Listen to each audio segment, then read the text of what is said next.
Olá, eu me chamo Juliana de Jesus Costa e vou apresentar o meu projeto de trabalho de conclusão de curso intitulado Caracterização microestrutural da deformação ediacarana na região de Sucuru, província Borborema, nordeste do Brasil. Este trabalho é orientado pelo professor Leonardo Lagoeiro e coorientado pela professora Carolina Cavalcante. A estrutura da minha apresentação está dividida nos seguintes tópicos: introdução, em que eu vou apresentar brevemente o tema, a justificativa e os objetivos deste trabalho, o contexto geológico da área de estudo, os materiais e métodos que serão utilizados para alcançar os objetivos propostos, o cronograma de execução e, por fim, as referências bibliográficas. Bom, as zonas de cisalhamento, elas podem ser definidas como uma zona tabular onde a deformação é maior do que nas rochas adjacentes.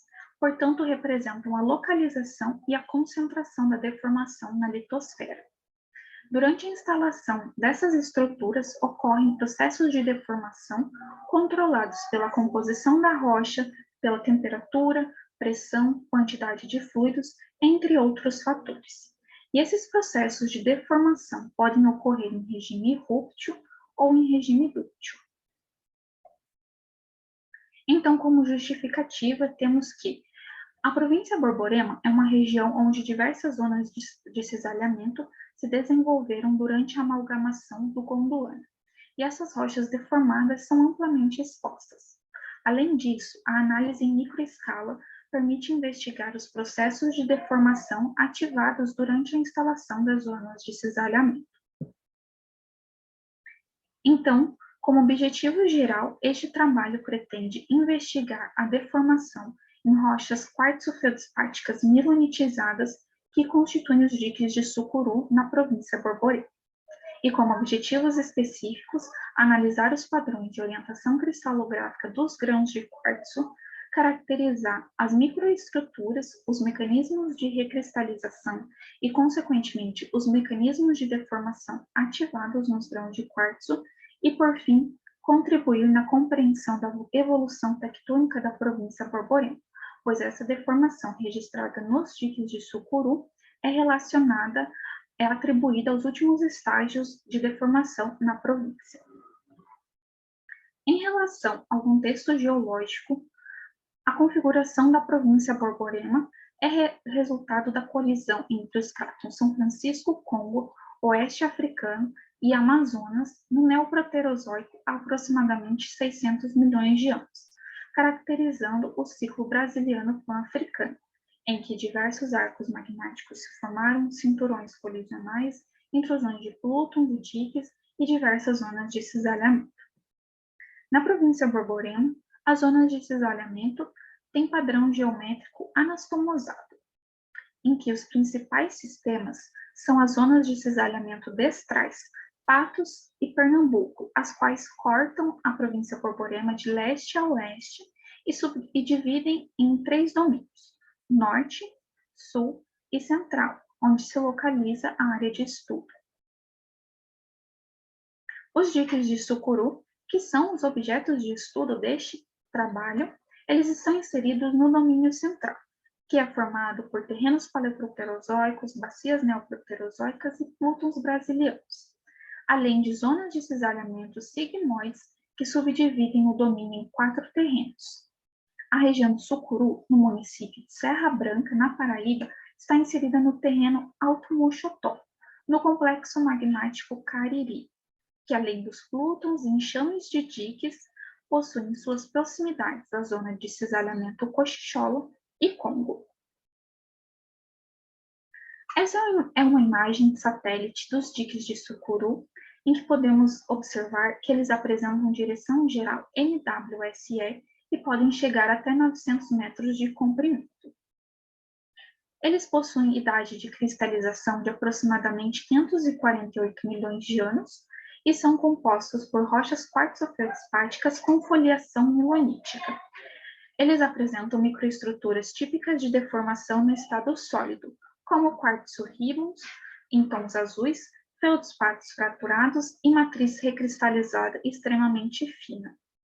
Essa deformação mostrada aqui nos diques de Sucuru é relacionada na literatura a reativações na província Borborema, no Ediacarano Cambriano.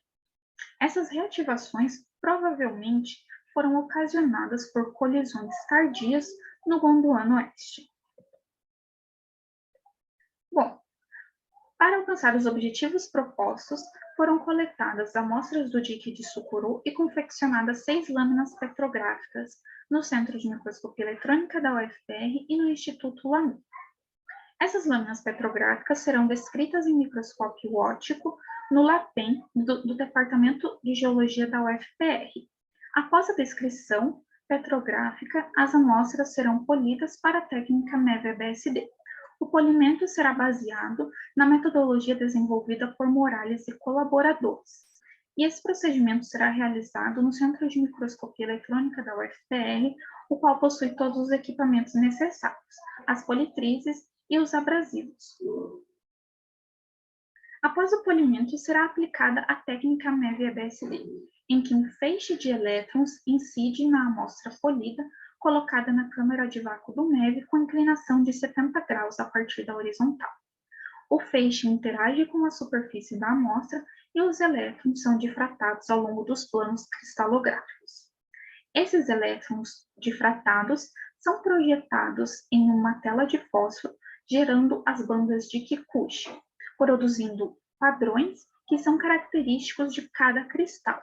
Esses padrões são capturados por uma câmera de alta resolução e transmitidos para o computador. A indexação dos planos cristalográficos que geraram a difração é feita por meio de softwares que calculam a largura e o ângulo das linhas detectadas.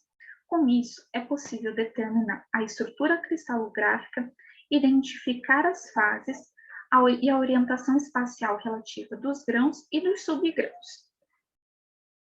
A técnica MEV-ABSD será realizada ou no Laboratório de Microscopia no Instituto LACTEC ou no Centro de Microscopia Eletrônica da UFPR, pois ambos laboratórios possuem microscópio eletrônico de varredura com o EBSD e o EDS, e dispõem os softwares necessários para a aquisição dos dados. Este é o cronograma de execução do trabalho e atualmente estamos no mês 5, na defesa do projeto, em que a revisão bibliográfica vem sendo feita constantemente, a confecção das amostras já foi finalizada e algumas análises petrográficas também já foram realizadas.